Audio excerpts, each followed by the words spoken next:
Welcome to Triom Channel. Omong. Assalamualaikum warahmatullahi wabarakatuh. Waalaikumsalam. Sahabat-sahabat Om semua, kembali lagi di channel kita di obrolan pulang kantor. Gimana Om Berto? Gimana kabarnya? Alhamdulillah. Gimana Kim? Alhamdulillah. Semoga sahabat-sahabat semua juga selalu dilimpahkan kesehatan ya. Di masa pandemi ini semoga bisa survive semuanya. Dan jangan lupa apa? Lagi PSBB udah Jakarta dimulai lagi. PSBB di Jakarta sudah dimulai lagi. Bukannya di daerah juga namanya lebih awal ya? Di daerah pendukung, tapi kita harus tetap menerapkan protokol kesehatan ya, jaga jarak. Tetap jaga jarak ini udah jaga jarak. Soalnya kita kemarin habis direpit ya. Kalau nggak salah habis direpit ya. Habis direpit dan hasilnya good ya. Semoga kalian semua tetap sehat terus dan bisa selalu nonton. Jangan lupa kuota jangan sampai habis karena kalian akan lebih banyak di rumah untuk bekerja, untuk sekolah, WFH ya. Dan tetap mendapatkan update terbaru di seputar media-media sosial lainnya. Jangan lupa subscribe dan klik loncengnya channel kita. Nah, by the way sekarang kita lagi mau ngobrolin apa nih? Ada isu apa nih yang terbaru? Nggak ada masuk sih. Jadi beberapa waktu lalu kan gunung mulai dibuka kan. Ya betul. Dan saya nggak tahu kalau sekarang udah ada yang tutup lagi atau enggak. Soalnya dari saya ada beberapa ditutup lagi juga. Soalnya kemarin saya banyak nemu ada banyak orang-orang yang naik gunung. Saya pikir nggak ada masalah sebenarnya. Kalau nggak salah yang di daerah terdekat dari Jakarta, Gunung Gede kayaknya sekarang lagi ditutup lagi karena kemarin ternyata pesertanya membludak ya, over ya di sana ya. Karena banyak apa yang ilegal juga. Ilegal ya. Jadi buat teman-teman pendaki yang udah mengharapkan udara gunung, kalau bisa kita daftar secara resmi aja. Itu kan jadi untuk pendataan dan tetap menerapkan protokol kesehatan, jadi tetap safe lah dan bisa terus lanjut dibuka gitu gunung-gunung itu ya. Dan kalau secara legal juga kalau ada orang ya lebih diperhatikan. Ya betul. Kalau secara resmi kan kita ada datanya, tim di sana ada datanya kan, terus bisa dicek kan berangkat kapan, pulang kapan, jadi bisa lebih terdata dan bisa lebih safety. Dan untuk teman-teman yang menaik gunung di musim yang sudah mau masuk ke musim hujan, tetap membawa perlengkapan yang memadai karena kondisi alam kita juga nggak tahu gitu kan. Om K juga ada pernah merasakan gimana rasanya naik ke puncak berada di tengah badai gitu. Pakai SB. Tapi ya berhubung ngobrol tentang gunung ya baru ya. Betul. Jadi ada sedikit cerita ya. Ada apa ya? Bisa dibilang ada sekedar obrolan. Jadi kenapa orang manusia bisa hilang di gunung? Kenapa para pendaki bisa hilang di gunung? itu hilangnya nyasar atau emang nyasar ya? Jadi ada berapa faktor tuh kira-kira? Berapa faktor kalau itu? Secara maksudnya secara analogi kan, secara logika atau misalnya luar logika? Kalau secara logika mah semua gunung juga udah ada jalurnya ya. Ya. Jadi kita jangan sosok jalur atau kayak menelusurin yang bukan jalurnya aja. Jadi yang pertama mungkin di setiap gunung itu sudah ada jalur yang sudah diperuntukkan untuk pendaki oleh pengelola ya. Lagi sekarang kan udah lebih banyak pendaki itu jalurnya juga udah semakin jelas. Karena kan seringan diinjek-injek, mungkin juga karena sampah ya kan. Berarti ibarat kata kalau misalnya kita naik gunung, yang pasti kita harus tahu jalurnya ya. Kita harus tahu jalurnya, mungkin naik bersama dengan orang yang sudah sudah pernah ke sana atau bisa mencari informasi jalur apa gitu kan, jalurnya apa nih kita nih, contohnya kayak Gunung Ciremai di sana juga ada beberapa jalur sebenarnya kan, ada beberapa jalur, tiga pintu ya, ada 3 pintu ya, Palutungan, aku yang meninggal Jati, dan semua itu bersinggungan kan, maksudnya Palutungan akan menuju di satu titik kan. Kalau Palutungan sama aku temunya di Bawah Walet. Kalau tinggal Jati dia beda sendiri jalurnya ya. Tapi kan jalurnya itu kan sudah diperuntukkan ya. Jadi nggak mungkin kita membuka jalur baru ya. Untuk apa? Kita bukan ranger. Iya. Jadi kita bayar udah ada jalur gitu, sebenarnya tinggal ikutin aja lah. Nah, itu yang pertama, jalur itu sudah tersedia dengan baik oleh Balai Pengelola Konservasi Gunung ini. Terus yang kedua, ini yang membuat orang, maksud kita ini membahas dulu yang membuat orang itu tidak mungkin tersesat. Ya kan? Yang kedua, biasanya kalau yang saya baca itu jangan terlalu banyak orang. Intinya kalau kalian mau mendaki itu biasakan jangan sampai puluhan orang. Jadi ya kalau bisa ya beberapa, bisa 5 atau 7 orang lah, yang pasti kalau pun banyak jadi bikin ini kalau misalnya. Oh jadi kita harus memastikan kapasitas dari si leadernya sendiri ya, si pemimpin yang membawa rombongan itu berapa orang, gimana Om?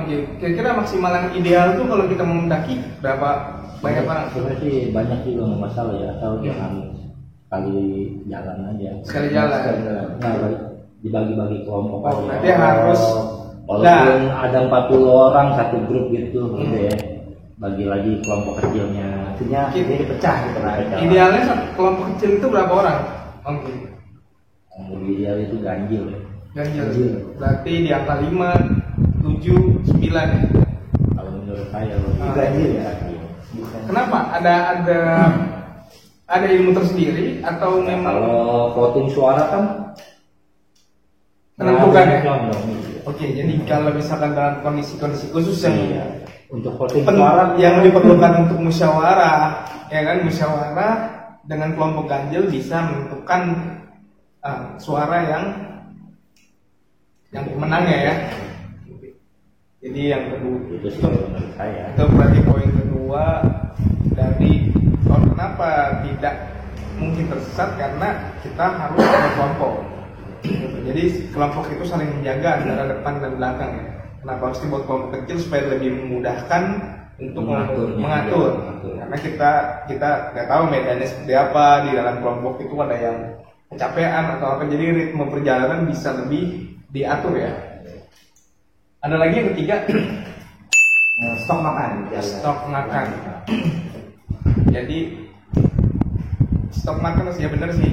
Ibarat kata kalau dengan stok makan itu terjaga, jadi si kelompok ini tidak perlu mencari makanan di alam ya. Logistik. Iya. Jadi terkadang itu bisa meminimalisir orang perorangan di setiap kelompok itu untuk pergi keluar jalur atau keluar tenda untuk mencari makan yang di alam.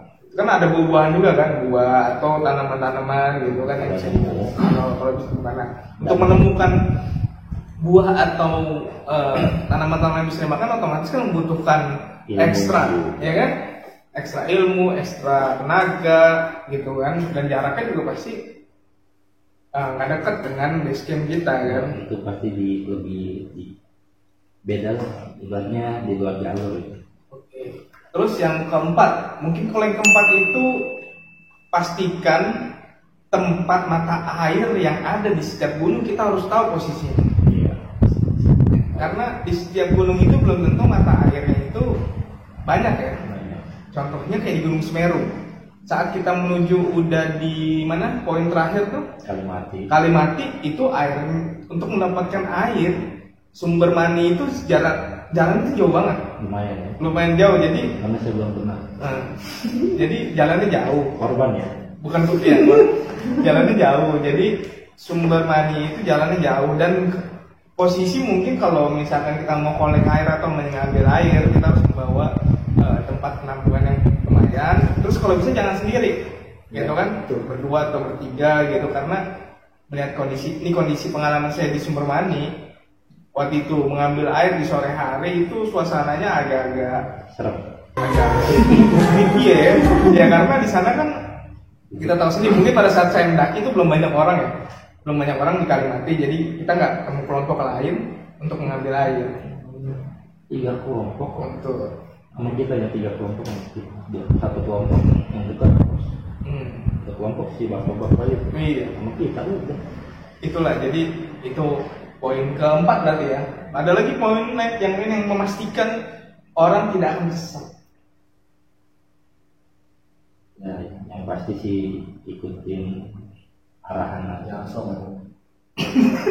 ikutin arahan dari ininya ya, ranger atau penjaganya. Jadi ikuti peraturan, ya kan, dan arah jalan yang selalu disediakan oleh pusat informasi di Balai Konservasi Hutan dan Gunung ya. Dan namanya Balai Konservasi ya kan? Kalau tempat pusat informasi itu tempat kita mendaftar lah ya, kita anggap seperti itu ya. Kita agak lupa gitu kan.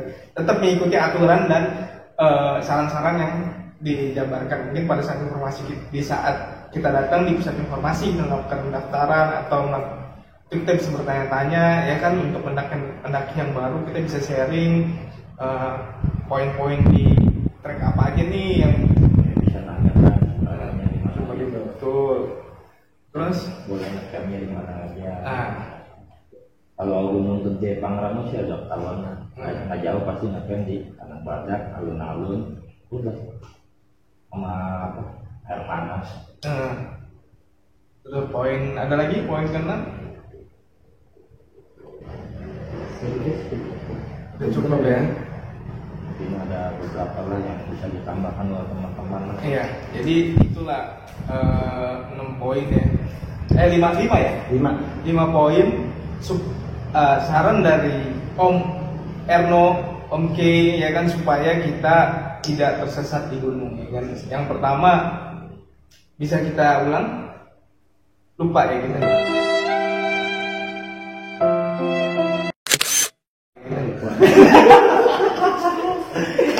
Pokoknya nanti teman bisa lihat lagi ulang 5 poin itu. Oh kita jadi agak serius nih, kita jadi pengen naik gunung sebenarnya, ya kan? Berhubung masih nggak memungkinkan ya, waktu dan kegiatan kita memungkinkan, kita hanya bisa sharing itu aja 5 poin itu. Ini yang versi logika ya, maksudnya ya. Jadi secara logika kalau Anda sudah bisa mengikuti 5 poin itu, insya Allah dijamin tidak akan sesat ya. Insya Allah dijamin tidak akan tersesat ya kan, insya Allah. Dan apa nih ya Om Ero? Terus kenapa juga jika sudah mengikuti 5 itu bisa tersesat juga? Jadi, banyak kejadian-kejadian yang banyak banget sudah oke lah, sudah menyiapkan dan mengikuti 5 poin yang kita sampaikan, tapi ternyata tersesat gitu. Banyak cerita-cerita kok bisa tersesat. Gimana Bapak? Jadi gini, yang namanya gunung itu kan ada 3 lapisan secara tak kasat mata.